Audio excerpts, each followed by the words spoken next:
Xo'p, endi sizlar bilan bir soliq turidagi ortiqcha to'lovni boshqa soliq turiga o'tkazish yoki hisob raqamiga o'tkazishni ko'rib chiqamiz. Buning uchun birinchi navbat kabinetga kirib olish kerak. Men bitta firmamni ortiqcha soliq to'lovi bor edi. O'shani kabinetga kirib olyapman.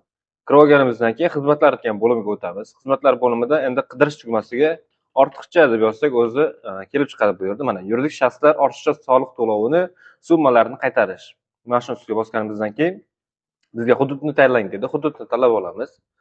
Keyingisi bo'ladi silfa raqamlarimizni gmailimizni yozganimizdan keyin ortiqcha soliq to'lovi avtomatik kelib chiqadi bu yerga. Soliq turlarini yangilash degan bo'limini bossangiz, agar kelib chiqmasa, o'zi ortiqcha soliq to'lovini qayerdan ko'rish mumkin desangiz, mana solishtirma davlatnomani yuklab olganimizda ko'rinadi.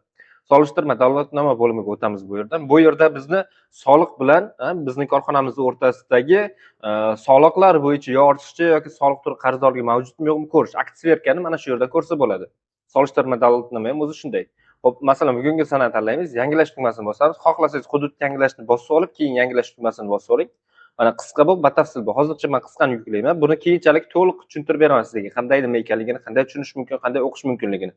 Qisqa aytilganini hozir yuklab olamiz. Yuklab olganimizdan keyin mana ko'radigan bo'lsangiz, bizda ortiqcha soliq to'lovi bu yerda 78 ming so'm ijtimoiy soliqdan 36 kodli ijtimoiy soliq 78 ming so'm ortiqcha to'lovimiz bor ekan. Shu bilan birga 46, ya'ni ijtimoiy shaxslardan olinadigan daromad solig'ida 96.200 so'm qarzimiz bor ekan. Demak, mana shu 78 ming so'm ortiqcha soliq to'lovimizni 46 dagi, ya'ni daromad solig'idagi 96 ming so'm qarzni yopamiz. Mana shu bilan hozir shuni ko'rib chiqamiz sizlar bilan. Xo'p, xizmatlar bo'limiga o'tdik. Xizmatlar bo'limidan ortiqcha deb yozsak o'zi chiqadi. Mana ortiqcha deganiga bosamiz. Va bu yerdan hududimizni tanlashimiz kerak. O'zi hamma avtomatik kelib chiqadi ma'lumotlar. Ortiqcha soliq to'lovi bir dona edi bizda, ko'radigan bo'lsangiz, mana bu yerda mana o'zi bir dona ortiqcha soliq to'lovimiz bor edi bu yerda. Xo'p, keyingisi INPS penya bu. Penya juda ham kichkina. Bu yerda faqat ortiqcha soliq to'lovi, bu yerda ijtimoiy soliq. Xo'p, ortiqcha to'langan soliq summasi vujudga kelgan sana qisqacha sababi. Shunchaki ortiqcha soliq to'lovi deb yozib qo'ysangiz ham hech narsa qilmaydi. Ortiqcha to'lov qarang. Bu yerda qaytarish yoki hisobga olish turlari ko'rsatilgan. Mana shu turida qarang. Ortiqcha soliq summasini boshqa soliq turiga o'tkazmoqchimisan?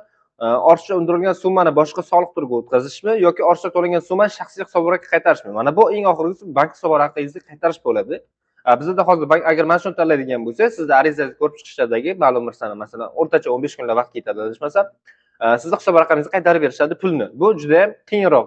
Chunki soliqdan pul qaytarish sal qiyinroq hisob raqamda. Men esa hozir bu usulni tanlamoqchi emasman. Men hozir soliq turiga, ya'ni boshqa soliq turidan qarzim bor edi, shu soliq turiga o'tkazmoqchiman. Ortiqcha to'lanadigan soliq summasini ko'rsatgan deydi. Mana qaysi soliq turiga o'tkazmoqchisan birinchisi? Masalan, hozir 46 ga o'tkazmoqchiman.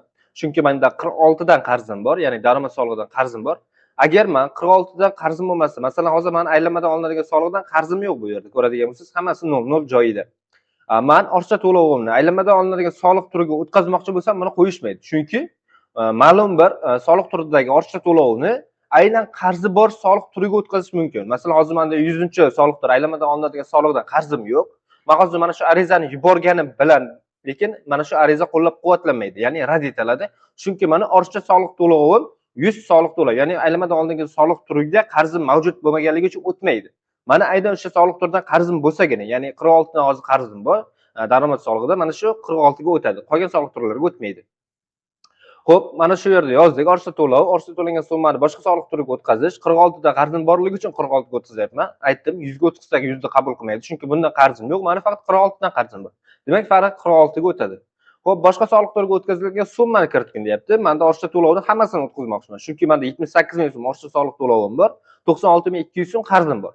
Demak, menga 78 ming so'mni hammasi kerak bo'ladi o'tkazishim uchun. Arizani to'g'riligini tekshirib chiqamiz bu yerda va yuborish tugmasini bosib yuboriladi. Xo'p, boshdan ko'rib chiqamiz endi. 36 da ortiqcha soliq to'lovim bor edi. 78 ming so'm, mana ijtimoiy solig'imizda.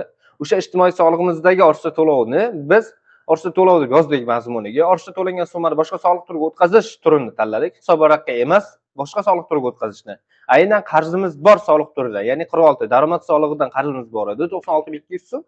Mana shunga o'tkazishni tanladik va qancha summani o'tkazmoqchisan deyildi. Mana bu yerda 78 ming so'm turibdi. Agar men mana bu yerda 80 ming so'm yozsam ham qabul qilmaydi. 78 ming va 75 ming so'm yozsa qabul qiladi. Ya'ni pastini qabul qiladi, lekin yuqorisini qabul qilmaydi. Chunki ortiqcha to'lovimizda o'zi 79 ming so'm yo'q. Shuning uchun ham eng maksimum 78 ming so'm tanlashimiz kerak bo'ladi. Xo'p, ariza to'g'riligiga ishonch hosil qilgandan keyin yuborish tugmasini bosasiz. Tanlangan soliq turi bo'yicha sizning ko'rib chiqilayotgan arizangiz mavjud. Demak, men bunga boya yuborib qo'ygandim. Mana bu yerda yuqori qismda arizani rasmiylashtirish bor va yuborilgan arizalar degan tugmasi bor mana. Men bundan oldingi video yuborib qo'ydim. Yangi ariza jo'natilgan menda 14.03.2026 da mana ko'radigan bo'lsak, bizda bu yerda mana 46 soliq turiga 36 soliq turidan qaytarilgan boshqa soliq turi o'tkazilgan summa 45 ming so'm bu yerga o'tkazilmoqda. Mana shu narsani ko'rib chiqib men arizani yuborganman. Xo'p, qarang, bunday qilamiz endi.